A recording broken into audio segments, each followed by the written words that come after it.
ଆଜିର ସମୟରେ ଯେତେବେଳେ ଆପଣ ବିବାହ କରୁଛନ୍ତି ମାନେ କେମିତି ଆପଣ ବହୁଟିଏ ଭଲ ବହୁଟିଏ ପସନ୍ଦ କରେ ଯେଉଁ ପସନ୍ଦ କରିବାକୁ ଯାଆନ୍ତି କେମିତିକା ଝିଅଟେ ଆପଣ ବାଛିବେ କ'ଣ କ'ଣ ଗୁଣ ରହିଥିବା ଦରକାର ଏସବୁର କଥା କହିବା ପାଇଁ ଆମ ସହିତ ଅଛନ୍ତି ସାର୍ ଜଣେ ସାର୍ ନାଁ କ'ଣ? ପ୍ରମୋଦ କୁମାର ମିଶ୍ର। ଆଚ୍ଛା ମିଶ୍ର ବାବୁ ବାମୁଣିଆ ଲୋକ ଅରୁଆ ଡାଲମା ଖାଅଟି ଚୁଡ଼ା ଦହି ବେଶୀ ହୁଏଟି? ଆଜ୍ଞା ଆଜ୍ଞା। ଚୁଡ଼ା ଦହି ବେଶୀ ପ୍ରିୟ? ମୁଁ ଖାଇନି। କେମିତି ବ୍ରାହ୍ମଣ ଘର ଖାଉନ ଚୁଡ଼ା ଦହି? ସାଧା ଆଉ। ସାଧା ଲୋକ ହଉ ତ କେମିତି କ'ଣ କଲେ ଗୋଟିଏ ବ୍ୟକ୍ତି ଭଲ ବୋହୂଟିଏ ଝିଅ ରୂପରେ ପାଇପାରିବ ଦେଖାଅ। ବର୍ତ୍ତମାନ ଦୁନିଆରେ ଝିଅମାନେ ତ ଚିହ୍ନିବା ଟିକେ କଷ୍ଟକର, ତେଣୁ କରିକି ଆମେ ଯେତେବେଳେ ଯିବା ଝିଅକୁ ଦେଖିବାକୁ, ଯେତେବେଳେ ଝିଅର ଦେଖା ଚାହାଁ ଚାଲିଛି, ପ୍ରାୟତଃ ଏନଗେଜ୍ ମ୍ୟାରେଜ୍ ଆଉ ହେଉନି, ଆରେଞ୍ଜ ମ୍ୟାରେଜ୍ ହେଉନି, ସବୁ ଯାକ ଲଭ୍ ମ୍ୟାରେଜ୍ ଚାଲିଛି।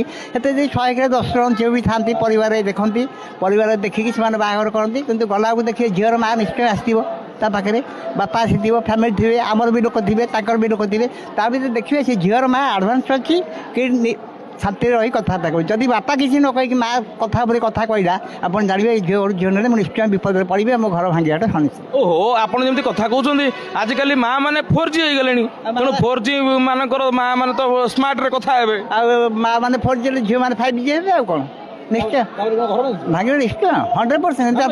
ଏମିତି କହିଲେ ଓଡ଼ିଶା ଲୋକ ରାଗିଯିବେ। ରାଗିଯିବେନି, ଆପଣ ଯାଇ ପ୍ରତ୍ୟେକ ଘରେ ଦେଖନ୍ତୁ, ଯାହାର ମାଆ ମାନେ ଯେମିତି ବାପା ସେମିତି ପୁଅ ହବ। ଆଜିକାଲି ଯିବା ଯୋଉ ଝିଅଟା ଆଜିକା ଡେଟ୍ରେ ଦେଖିବ ମାନେ ପାଠ ପଢ଼ିଲା ୱେଲ୍ ଏଜୁକେଟେଡ୍, ତ ସେ ଅଲରେଡି ତା ଝିଅ ପାଇଁ ତ ଓକିଲାତି ସେ କରିବ ନା। ଓକିଲାତି କଲେ ଝିଅ ବି ସେମିତି ହେଇଥିବ, ସିଏ ବି ଓକିଲାତି କରିବ ତା ସ୍ୱାମୀ ପାଇଁକା। ତା ସ୍ୱାମୀ ସ୍ତ୍ରୀ ଏକାଠି ହେଇଯିବେ, ତମକୁ ଅଲଗା ଦେଇ ବିଦା କରିଦେବେ ଆଉ। ତାମାନେ ଆପଣ କହୁଛନ୍ତି ଯାହା ମା ଅଧିକା ମୁହଁ ଖର ତା ଝିଅ ସେତେ ଅଧିକା ମୋ ଘର, ବାପା ଯେମିତି ପିତୃ ସେମିତି। ମୁଁ କହୁନାହିଁ ହେଲା, ଦୋଷ ଦବନି ମତେ। ଯୋଉ ମା ମାନେ ଦେଖୁଛନ୍ତି ଏକା ଫେସବୁକ୍ ୟୁଟ୍ୟୁବ ଚଲେଇକି ବର୍ତ୍ତମାନ ସେ କ'ଣ କମେଣ୍ଟରେ ଦେବେ? ଗୋଟେ କଥା ମୁଁ କହିବି, ଯେମିତି ଆମର ଟିଭି ଭାଙ୍ଗିଲା ପରିବାର, ମୋବାଇଲ ଭାଙ୍ଗିଲା ସଂସାର। ଆଚ୍ଛା କରେକ୍ଟ। ଟିଭିରେ ଆପଣ ସିରିଏଲ ଦେଖିଲେ, ସେ ତା ଶାଶୁକୁ ବାଡ଼ଉଛି, ତା ଜୋଇଁକି ହଇରାଣ କରୁଛି, ଝିଅ ପୁଅ ଏକାଠି ରହୁଛନ୍ତି, ଭାଙ୍ଗୁଛନ୍ତି, ସେଟା ଦାঁড়িয়ে ସିରିଏଲ। ତାପରେ ସଂସାର ଭାଙ୍ଗିଲା କେମିତି? ମୋବାଇଲରେ ଗୋଟେ ଝିଅ ବାହା ଚାଲି ଆସିଲା, ରାତିରେ ସ୍ୱାମୀ ଶୋଇଲା ପରେ ତା ଡବର ସାଙ୍ଗେ କଥାବାର୍ତ୍ତା କର, ହଁ ତା ପରିବାର ଭାଙ୍ଗୁଛି। ସେ ଆଉ ସେଇଥିପାଇଁ ଭାଙ୍ଗୁଛି, ମୋବାଇଲର ମେନ୍ କାରଣ ହେଉଛି ସ୍ୱାମୀ କ'ଣ ଆବଶ୍ୟକତା ପୂରଣ କରିପାରୁନି, ପୁଣି ଲଭର ଦେଖୁଛ। କୋଉ ସ୍ୱାମୀ କୋଉ ସ୍ତ୍ରୀର ଆବଶ୍ୟକତା ଆଜି ପର୍ଯ୍ୟନ୍ତ ପୃଥିବୀରେ ପୂରଣ କରିପାରି ନାହିଁ।